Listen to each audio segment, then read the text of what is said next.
Hello दोस्तों, confuse हो कि अगर टायर 1 कॉलेज से या फिर प्रीमियर रिसर्च इंस्टीट्यूट से बीएससी या फिर अपनी अंडर ग्रेजुएशन नहीं कर पाए हो और किसी लोकल स्टेट कॉलेज से या किसी प्राइवेट कॉलेज से या फिर टायर 2-3 कॉलेज से आपको करनी पड़ रही है, उसके बाद भी रिसर्च करियर बिल्ड करना है, राइट? एमएससी करके, पीएचडी करके, बहुत अच्छा रिसर्च प्रोफाइल बना के कैसे करना है नहीं पता।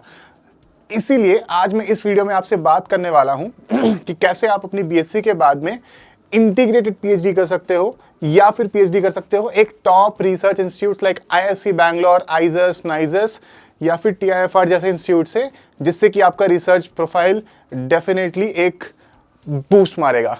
ऑल राइट, तो हेलो दोस्तों, मेरा नाम है Saumya Prakash, alumnus of NISER Bhubaneswar और इस वीडियो में मैं आपसे बात करने वाला हूं integrated PhD versus regular PhD and दोनों में से कौन सा बेटर है आपके करियर के लिए, डिपेंडिंग ऑन आपका करंट स्टेट क्या है। तो चलिए आगे बढ़ते हैं इसी वीडियो में और डिस्कस करते हैं दोनों में क्या क्या डिफरेंसेस हैं।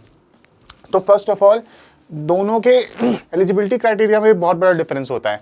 अगर आपको इंटीग्रेटेड पीएचडी करना है तो आपके पास सिर्फ एक बैचलर डिग्री होनी चाहिए, ठीक है। उसके बाद इसका फ्लो कैसा होता है कि आपने बीएससी करी हुई है, सपोज आप किसी टायर 2-3 कॉलेज में हो, आपने बीएससी करी, उसके बाद से आपने गेट, जेस्ट या जैम एग्जाम्स के थ्रू आपने अप्लाई करा आइजर्स, नाइजर या फिर आईआईएससी बैंगलोर में। आपकी फील्ड के ऊपर भी डिपेंड करता है, फिजिक्स, केमिस्ट्री, मैथ्स, बायो या कंप्यूटर साइंस या फिर किस में, ठीक है। उसके बाद से आपका जो इंटीग्रेटेड पीएचडी होता है ना, दैट बेसिकली मीन्स आप एमएससी भी कर रहे हो एंड पीएचडी भी कर रहे हो। इसका मतलब इंटीग्रेटेड एमएससी पीएचडी कोर्स होता है, राइट? जैसे इंटीग्रेटेड एमएस मतलब इंटीग्रेटेड बीएसएमएस कोर्स, तो इसमें आपका एमएससी प्लस पीएचडी इंक्लूडेड होता है और इसका टोटल ड्यूरेशन अराउंड 5 से 6 साल होता है। अगर आप सेपरेटली करोगे, एमएससी के 2 साल, एमएससी रिसर्च करोगे तो 3 साल, प्लस पीएचडी मिनिमम 5 ईयर्स, ठीक है, तो वो अराउंड 7 ईयर्स का हो जाता है। बट ये कोर्स आपका 6 साल के अराउंड ऑफिशियली इसका टेन्योर होता है। एक्सटेंड हो सकता है डिपेंडिंग ऑन आपका रिसर्च कैसा है, ठीक है। और बेसिकली आप पहले 2-3 साल में करते क्या हो, सिंस आप बीएससी के बाद आए होते हो तो आपको रिसर्च नहीं करने का मौका मिलता है डायरेक्टली। आप पहले अपने कोर्सेज परस्यू करते हो 2 से 3 साल के लिए। जैसे मैं नाइजर का ही एग्जाम्पल दूं, मैं नाइजर से पढ़ा हुआ हूं, तो वहाँ पे इंटीग्रेटेड पीएचडी का स्ट्रक्चर कुछ ऐसा है।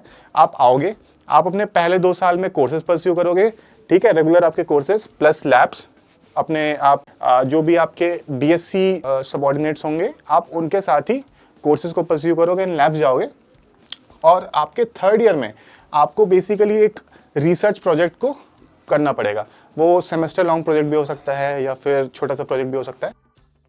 जब आप इस प्रोजेक्ट को फिनिश करोगे तो इसी के बेसिस पे आपको ग्रेडिंग मिलेगी और यहाँ से आपको एक आइडिया मिलेगा कि कौन से प्रोफेसर के पास आपको अपना पीएचडी स्टार्ट करना है एमएससी के बाद में, ठीक है, और या फिर किस रिसर्च फील्ड में आपको परस्यू करना है, आपको आगे जाना है। अगर आप एग्जिट लेना चाहते हो इस कोर्स से तो 2 साल में एग्जिट नहीं मिलता, आपको 3 साल में एक एमएससी रिसर्च की डिग्री के साथ एग्जिट लेने का भी ऑप्शन होता है। सपोज आप टायर 2-3 कॉलेज से आप बीएससी करके आए हो और आप चाहते हो कि मैं पीएचडी करूं फॉरेन से, डायरेक्टली पॉसिबल नहीं हो सकता है बिकॉज आपकी बीएससी में उतना एक्सपोजर आपको नहीं मिल पाया।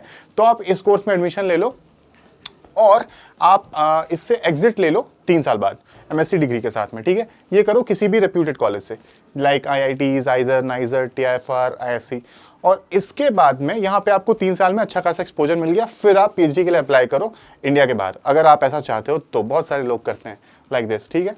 तो यहाँ पे course work plus research combined होता है। Whereas in regular PhD बहुत सिंपल, सबको पता है, आप बीएससी एमएससी के बाद ही पीएचडी अप्लाई करते हो या फिर बीटेक एमटेक के बाद में।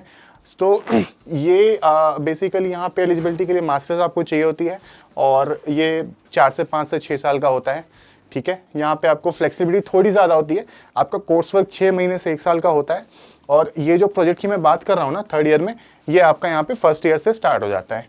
ऑल राइट, और यहाँ पे मेनली आपका फोकस रिसर्च पे ही होता है rather than curriculum and research, ठीक है। तो the benefit of an integrated PhD program is as follows. First of all, आपको अलग से मास्टर्स नहीं करना पड़ता, तो आपका टाइम बचता है, ठीक है। इसका करिकुलम ना थोड़ा सा ज़्यादा स्ट्रक्चर्ड होता है बिकॉज आपको 6 साल में ही मास्टर्स एंड पीएचडी दोनों करना है, प्लस इसमें स्टाइपेंड्स भी होते हैं, ठीक है। That is the best thing that I like about this course. For example NISER की बात करूँ तो integrated PhDs used to get minimum 21,000 per month, ठीक है। फर्स्ट ईयर इंटीग्रेटेड PhD को भी उतना मिलेगा। एंड हम लोग इंटीग्रेटेड MSc स्टूडेंट्स थे, तो हम फोर्थ ईयर में होते थे, हमें मिलते थे 5,000। तो we used to get envious of those people कि अरे यार उनको 21,000 मिल रहा है, and they used to know a lot less than what we do, alright. So because वो BSc कहीं और से करके आते, राइट। तो that's a fair deal. Another point is कि बैचलर के बाद ना आपको PhD का ट्रांजिशन बहुत स्मूथ होता है। जैसे मैंने कहा ना, थर्ड ईयर में आपका प्रोजेक्ट स्टार्ट हो जाता है, उसी के बाद जैसे आप फिनिश करोगे तो आपका PhD वहाँ से स्टार्ट हो जाएगा। तो ये बेसिकली इसका सबसे बड़ा बेनिफिट यही है कि आपने BSc कहीं से कर ली है, आप MSc PhD आपके पास मौका होता है, आप अच्छी जगह से कर पाओगे, राइट। अब बात करते हैं कि रेगुलर PhD का क्या बेनिफिट है। यहाँ पे आपके पास टाइम थोड़ा ज़्यादा होता है, बिकॉज आप सोली PhD कर रहे हो 5 साल के लिए, 4, 5, 6 साल के लिए, तो आपकी बेसिकली रिसर्च आउटपुट प्रोड्यूस करने के चांसेस थोड़े से ज़्यादा होते हैं, ठीक है। और यहाँ पे फ्लेक्सिबिलिटी क्यों ज़्यादा होती है, बिकॉज आपके पास टाइम ज़्यादा है, ठीक है। तो आप अकॉर्डिंगली अपने टॉपिक्स को या प्रोजेक्ट्स को मोल्ड कर सकते हो अपने रिसर्च इंटरेस्ट के अकॉर्डिंग, ठीक है, ओवर द टाइम। और सेम अगर फ्लेक्सिबिलिटी ज़्यादा है तो आप इंटरडिसिप्लिनरी रिसर्च को भी ज़्यादा कैरी आउट कर सकते हो, ठीक है। और बेसिकली आपकी मास्टर्स पहले से हो रखी होती है इसमें, तो आपको मास्टर्स में भी थोड़ा सा एक्सपोजर मिला होता है, प्लस आप फिर उसके बाद PhD में जा रहे हो 5-6 सालों के लिए, 5 साल के लिए, तो उसको आप अच्छे से लेवरेज करने का आपको एक मौका मिलता है। तो इस चीज़ में रेगुलर PhD एक्चुअली बेटर है। तो इसका मतलब क्या हुआ कि अगर आपने BSc या फिर MSc किसी अच्छे कॉलेज से ऑलरेडी करी हुई है, तो इट मेक सेंस कि आप डायरेक्टली रेगुलर PhD कर सकते हो, ठीक है, बिकॉज आपके पास पहले से एक्सपोजर एंड थोड़ी सी नॉलेज है। अब प्रॉब्लम्स क्या क्या आती हैं, चैलेंजेस क्या क्या आते हैं, थोड़ी सी बात करता हूँ। इंटीग्रेटेड PhD में ऑफकोर्स आपको शुरुआत से ही, बिकॉज आप BSc कहीं और से करके आए होते हो, राइट, तो आपको एक लीप लेना पड़ता है वहाँ पे। आपके कॉलेज का एक्सपोजर अलग है, लैब्स के स्टैंडर्ड्स बहुत हाई होते हैं, ठीक है, अच्छे कॉलेजेस में, IITs में, आइजर्स में आपके कोर्स वर्क्स बहुत रेगुलर होते हैं। तो आपको ना थोड़ा सा कमिटमेंट देनी पड़ती है खुद के हिसाब से। You have to be very dedicated from the start. और उसके बाद से फ्लेक्सिबिलिटी यहाँ पे कम होती है। Why? Because of less time, we already discuss this. Whereas regular PhD में क्या होता है कि आपको अलग से मास्टर्स डिग्री करनी पड़ती है, टाइम ज़्यादा लगता है, राइट। और PhD लेवल पे ना कंपटीशन थोड़ा सा ज़्यादा होता है, बिकॉज बहुत सारे लोग अप्लाई करते हैं, BTech से भी, BSc से भी, MSc से भी। तो जो एग्ज़ाम्स आप देते हो ना, गेट या फिर नेट, ठीक है, इनमें कंपटीशन थोड़ा सा होता है और आपको नॉलेज भी अच्छी खासी चाहिए होती है, रैंक बहुत अच्छी लानी होती है एक अच्छे रिसर्च कॉलेज में PhD करने के लिए, डबल डिजिट्स या ट्रिपल डिजिट्स में। अब करियर अपॉर्चुनिटीज़, ये इसके बारे में बहुत सारा डिस्कशन हमने ऑलरेडी करा हुआ है, बट एकेडेमिया में आप रिसर्च पोजीशंस ले सकते हो, आप प्रोफेसरशिप्स के लिए अप्लाई कर सकते हो, IITs, आइजर्स, नाइजर्स में, ठीक है। आप अपनी PhD के बेसिकली दोनों के बाद आपको PhD डिग्री मिल रही होती है, डॉक्टरेट, तो आप इंडस्ट्री में भी शिफ्ट कर सकते हो, R&D रोल्स में, कंसल्टिंग में, अगर डेटा साइंस में अगर आपको थोड़ी सी नॉलेज है, आपका प्रोजेक्ट AI/ML बेस्ड है, राइट, आप ISRO DRDO वगैरह में शिफ्ट कर सकते हो एग्जाम दे करके।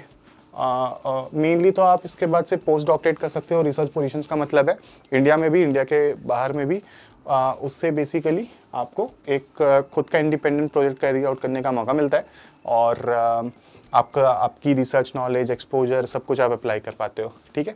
और वो फर्दर आपको प्रिपेयर करता है एक साइंटिस्टशिप की या फिर प्रोफेसरशिप की पोजीशन के लिए। सवाल ये है कि इनमें से क्या आपके लिए बेटर है।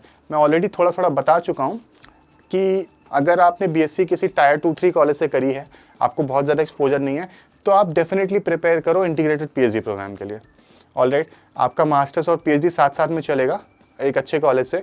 अगर आपको PhD कहीं बाहर से करना है, इंडिया के बाहर से, तो आप 3 साल बाद एग्जिट ले लो, आपके पास मास्टर्स का एक्सपोजर आ गया, मास्टर्स की आपकी रिसर्च हो गई, आपका CV ठीक ठाक बिल्ड हो गया, और आप उसको यूज़ करके ले सकते हो PhD बाहर। बहुत लोग करते हैं, a lot of my friends and batchmates have done that, ठीक है। तो if you are not doing BSc from a tier 1 college, हो गया।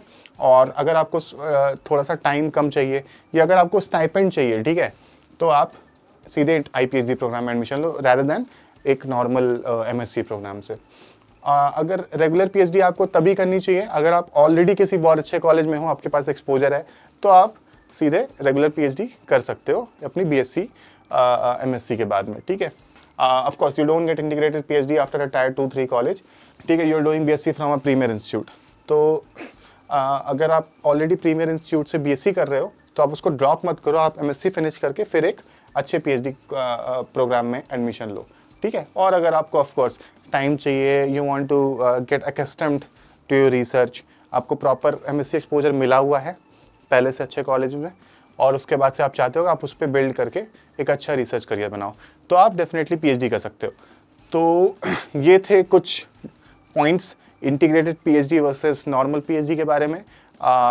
कौन सा आपके लिए बेटर है अब आप इवैल्यूएट कर सकते हो अकॉर्डिंगली, ठीक है।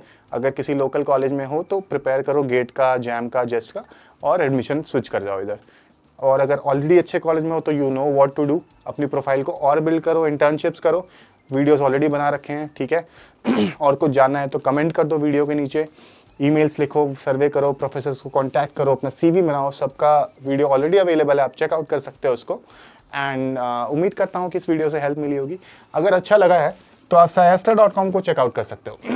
SciAstra is the first and largest research community in India and we have more than 2000 success stories, ठीक है। These are some of our students and if you want to check out आप जा सकते हो SciAstra.com पे, ठीक है। अगर आपको करियर रिलेटेड कोई भी डाउट है तो आप डायरेक्टली मेरे साथ अपने क्वेश्चंस पूछ सकते हो शाम को 5 बजे, कब? ट्यूसडेज, थर्सडेज और सैटरडेज को, ठीक है। इसका लिंक SciAstra.com वेब पेज पे ही आपको मिल जाएगा नीचे में, और आप उस लिंक को फिल करके, उस फॉर्म को फिल करके, लिंक ले करके डायरेक्टली मेरे साथ इंटरेक्ट कर सकते हो एंड अपने आंसर्स को पा सकते हो, ठीक है। तो उम्मीद करता हूँ कि हेल्प मिली होगी थोड़ी सी। शेयर कर दो अपने उन दोस्तों के साथ जो कि कंफ्यूज हैं, एक स्टेट कॉलेज से या टायर 3 कॉलेज से कैसे स्विच मारूँ अच्छे कॉलेज में, ठीक है, कौन से कोर्स बेटर है उसके लिए। और ऐसे ही कंटेंट के लिए सब्सक्राइब कर लो SciAstra कॉलेज को, एंड मिलता हूँ नेक्स्ट वीडियो में। Bye bye, all the best.